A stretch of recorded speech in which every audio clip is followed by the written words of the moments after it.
Bienvenue papa maman aujourd'hui bako na page ya magazine Kini Etumba o pesa makana mona suka ba diaspora Serge Bolo tika te pesa mbote na bota pense aujourd'hui ngonga peli bakuyi ya malelo tika kolo yesu abatela bino.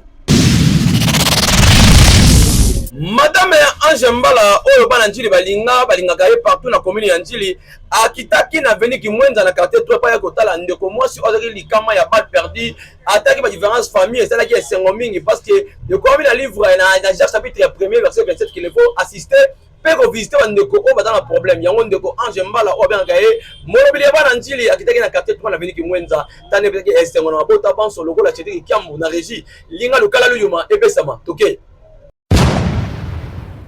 bandeko bobolingo ye wana mama Ange Mbala mama ya bana njili mama oyo mesala kosunga pe ko assister pe ko visiter mabota nyonso ya commune ya Njili lelo akitaki na quartier 3 na commune ya Njili kotala epai wapi elenge mwasi azwaki balle perdu na ye na veni kimwenza quartier 3 na commune ya Njili mama Ange Mbala oyo la molobela bana njili azanga te pesa maloba na ye na famille tande na vente famille pona kosunga parce que ya mesala na ko assister na ko visiter ndenge comme na livre na Bible na Jacques 1er verset que mama Ange Mbala assistaka visitaka bande konyoso dans makama na commune ya Njili yango yemoko abetaki lukala luyuma awa na Njili Etumba yoka ndenge apetaki lukala luyuma na ye za kitoko mingi mama Ange Mbala pesa lukala luyuma bandu bayoka yo to aza atali makambo atali la police et puis armée na biso donc to comme à niveau wana ils pour l'intérêt ya commune pour l'intérêt ya mabota na biso d'abord parce que Kamboye est touché faille mobimba alors to lembate to bunda tina suka pour que kimia ou ezalaka na Njili kala et bana kozonga.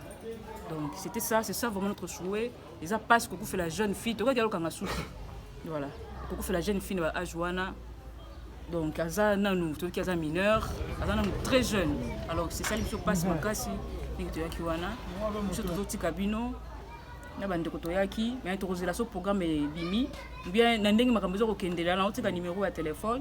Pour tenir biso quand même au courant makamleza ko kendela et puis ce qui programme salemi en attendant biso ko tuna l'école tout ça ko bunda et puis ce programme salemi pour tenir biso au courant moi contribution mon kito yaki nango parce que ndeko ko lala we singa moi miliki moi café na tongo moi muki wane ko sunga pour na moi quelques jours en attendant makambo mususu et salema et puis na ko mettre pas nani chef ya famille responsable wa wana tala mama Dorcas Tabita mesala na bolamu na yo mama Ange Mbala o mesala na kosunga après avoir ko pesa enveloppe na famille mama lobi mama pona ye mama lobi ni po mama Ange mama yi na senge merci na oya yi ko kabola biso mawa awa biso nde to na passe na motema ndenge ko kwa kilinga boy mwana muke mwana 17 ans asali na nini tena mukito yebite soki koko wana ninga ko koma nani soki nani nzambe moko ibo sala mikati na biso awa mais ndenge mama ye boye alanda likambo na biso tina suka atika biso te tokabola mawana ye ndenge ya lobi makambo ya ilobi awa na sepeli omonia akenda yebisa na bakonzo bazali boso kimia pe kota tala bana ana na ndako bamusu bakimi ndako biso batozwi likama munene boye bana misusu ya mibali bazati ezo pesa biso pasi na mame na sepeli na makambo mama lobi awa merci alanda tina suka merci mingi na pesi ka merci puisque alobi aza mona Njili aza tout près na biso bon esali pasi lo wapi ningi esali biso yango wana yeki komona na biso mana zene sengwa mingi soki continue ndenge wana ke bana Njili nyonso bano sala ndenge wana za sengwa mingi lobaka boye ndenge alobi akoma pa ministre intérieur alors nakoloba soki ministre intérieur on a lemsu film botinda komona alors ministre intérieur ayoka malobo ya koloba pe akokisa yango pour insécurité peneza na kati ya Njili ya makasi vraiment merci salami mwana kofi soda pe akofi biso batu baboti ya mwana toyebi ndenge soda wana akufela kite po biso toza kolela oya biso bongo sikoyo ekomi bana na biso na ndako baza tranquillité na bana kutu bakie kovanda bipai mususu ba policier bakomi kolanda bango tina kati ya ndako insécurité en fait biso selon information tozui ndenge mama Ange Roti koloba pasi eza makasi mais tolobaki toza famille. Lokola toza famille esengeli tokabola mawa. Toyiko kabola mawa. Ya pasi ezali koyoka kokata biso posa ya mwana posa ya ndeko na biso tozalaki nango. Donc tokoki kondima te to tokoki kobatela kimia te na makambo ya boye. Kimia tozalaki nango baya kopesa biso pasi. Yango tolobi te. Likambo lokola ezwi moko kati na biso pe tokoki kovanda kimia te. Pourquoi mama uti koloba ngwawa makambo tokolandela yango tina suka. Toye pamba te toye po totalisa bolingo na biso kasi tozo rassurer libota tokotika bino te. Lokola tobandi lelo makambo tokolandela yango tina suka. Tokotala esika nini mbilinga ni kozala biso pe totia mwa maloba topesa pe makanisi. Yango tozosenga na bana njili bana na biso ba papa na biso tozala vigilant tozala na bokebi po insécurité ekoti na lolenge moko tokoki koloba te. Mama uti pe koloba wa biso tokolaki bongo te. Tala lelo oyo ba conséquences ya insécurité to comme ko perdre ba être cher brutalement brusquement. Donc toye komona bino toye to kabola mawana bino na kosenga na bino tozala makasi. Likambo balobaka izwaka bato makambo ekomeli biso elembisa biso te epesa pe biso botomboki te. Je crois l'état azali l'état akolandela l'état ebi lolenge nini akomema makambo oyo kino azongisa raison esika raison ezali. Je crois que raison ezali pa na biso. Voilà pourquoi biso toye ko kabola na bino mawa tomona bino libota ezamba liboso te de temps en temps tokobanda koleka tolanda la paix évolution lolenge makambo ezotambola. Merci. Merci. Et ça, il a comment il y a passe où est touché biso vraiment parce que d'abord on a la quartier 3, un quartier où le Cameroun est commis. Ça fait un moment où tu commis une insécurité à ma casse. Vu que ça commis une angaï quartier na fandi na ko lukate que ça une insécurité à boye.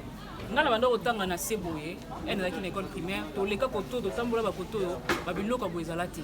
Alors, et ko koma moi mingi, et ko sala biso passe image ya commis na biso nji eza ko beba. Parce que les communes njili insécurité et les locaux biso njili wa to sepel na ngote. Nous en avons ça ici là, vraiment ici là. Parce que la famille est commis en danger, ba na biso ba commis en danger, et ça côté vraiment difficulté ma casse parce que moi to vivre sur ndenge sengela qui exalté. Alors, si je peux lancer un appel au njilois, na koloba boye, to ibana ko dénoncer ba kuluna o bazali tout tourna biso. Oui, tu as vu que baza bana na biso, baza bandeko na biso, mais tout dénoncer bango, tout travailler en collaboration avec les autorités pour que bablo ko wana ici là. Parce que tant que tozoko bomba bango, bazoko baro continuer kaka na mabe wana et ça la mabe. Lelo likame komi awa, lebo ko ya ndako mususu examala muté. Alors, c'est le moment tout éradiquer situation oyo. Donc situation oyo kata.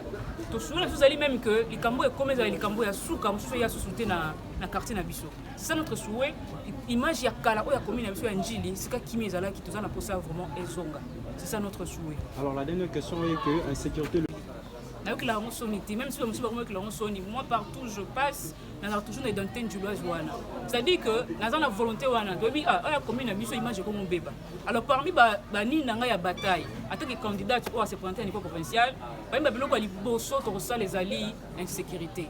Et l'autre toujours bunda makasi yangwana. Parce que ceux qui insécurité ils ont continué. Mais misala na biso abutu to ko so sala ngote, aux obligés to makanda ko avant. Alors on va sala misala ici la retard, on kanda ko 23h01 ndenge nini tant que insécurité ko continuer. To vivant na njilo to botami ya to kolia wa to yebi commune na ndenge zalaka insécurité o ekomi eleki makasi. Yango na toza ko interpeller ba autorité na biso batala situation njilo de près. Biso pe na niveau na biso to ko lembate, to ko bunda, to koma isika ni so senga to koma pour que njilo na biso et koma sécurité o yakala ezonga to koma vraiment na kimia ba famille ezala kimia to vivre ndenge esengeli. Merci beaucoup. Ba papa, otika malamu.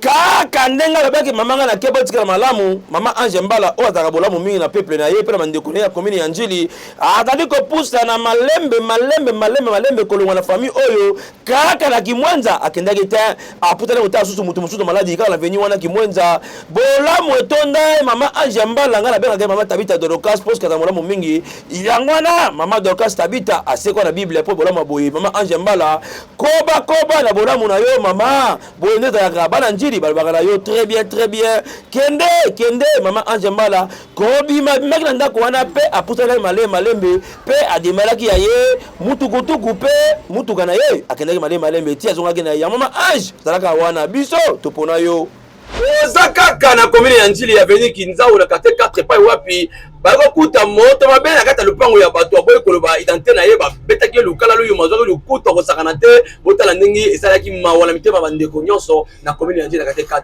c'est-à-dire Kiambo linga lukala luyo ma inetama na Njili tumba toke bandeko babolingo bandoko balingi mutu oneka ntabate ali memete ali mutu pona bakuti noko na kata parcelle moko avanda batuni noko osala nini awa noko abona ye kopesa réponse noko luka nani rien noko osala nini rien noko pe telefone na yo batala boye telefone ya noko alinga masque loko na kidnapper balobi oza na veni Kinzao kate 4 osakanaka te tobetaka bapo awa peda osakanaka te osala nini awa noko aboyi kopesa réponse babi voilà okoloka makambo na yo baali kolinga noko lukala luyuma konika noko luzubela nkoto po noko aboyi kosepresente ya mwe noko ali kozwa lukala luyuma kosakana te heureusement la pose yaki vo vitesse wana po akoka koprotéger noko soki te na noko azwa lukala luyuma na ye bien suka nango ango da pine tala ye wana ye kokende lokola pine tala bien chocolat na ye osakana te alati chocolat ya nzambe po na nini kozanga koyeba esalaka liwa ndambo me yebe na azangi yango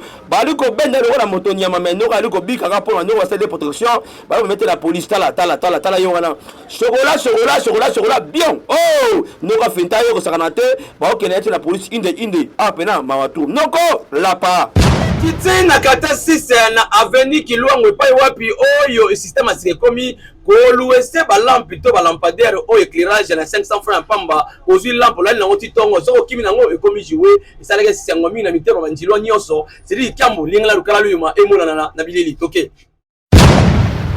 ndeko babolingo mundela changer je veut dire que mwinda kifanchoni il va éliminer awa bozomona nde esika oyo bakoma koluese balampadaire to balampe torche yango ya 500 francs par congolais nde ozwi lampe oyo olali nango éclairage ya tina tongo soki olue pe obombi yango ekomi nango joué soki eluwango na 18h lelo na tongo donc yango po barecharge yango ekoma na minute yango ninga baluwaka yango obenga yango lampador me washa tala yona liko takart tala yango takart soki ate crédit ate unité nde ampoule epeli soki azali crédit ekepela te bandeko bolingo yango ye moko papa washa ali komeka yango boni wana lampango yango wana ali komeka korecharge bacrédit soki recharge crédit epelaka makasi naomoni ali kobrile bongo ali kopela ali kongenga mpo batiango crédit soki ya mamonekene talaka lampe yango oyo mama Chubaske Mirai lampe yango oyo ya koluwe kobala yango 18 ati na ntongo ekomi yango oyo système ekomi na commune ya Njili ata kolekela yango ekele yango kaka me lampe oluwe ezala nango kaka bandeko babolingo ezali na kati sita veni Kilwango nde esika oyo bali koluwe sango pene ya badade kitala babi kitala nono kitala wana nde kutana bango esika loesaka balampe bandeko babolingo yemo papa washa apesa ndimbola toke. Bonsoir papa. Bonsoir. Comment est papa? Anissé Menaya Mepindi. Papa Menaya, mais toujours mon population côté à quartier 13 tout le monde va sauver dans ma torche ou peut-être l'explication là. C'est ça ça location ya lanterne. Location lanterne, lanterne ça pour ngona 500 francs seulement. Orio somba pili okuti pe torche ya baninga mususu wana za seruyaki mais oyo louer torche à 500 francs. Ok, nous allons na butu ozongiselinga on a 8h pour na charger yango. Na zo charger yango na panneau solaire. Ok, osaleli torche, ozongisela tongo na charger na pourquoi pour sur les choses. Ça pour aider. Donc il a pendant 24 heures. Oui. Donc ceux qui après 24 heures ça sauter. Donc juste non, pas 24 heures. Tozo le sont pour une seule nuit. Donc ceux qui ont loué yango na chelio na flashé le crédit, on conseille yango ko banda 18h juste à 9h. na 9h eplanie donc moyen pénalité eza te donc soko wiki okima nango okosala eloko te mpo ekokoma joue na ndako donc faut kozongisela ngango mpona charge so na charge lobi olure. Merci papa. Kombo nangi nani? Kombo nanga Aniseme na Yambe washa société ya location torche.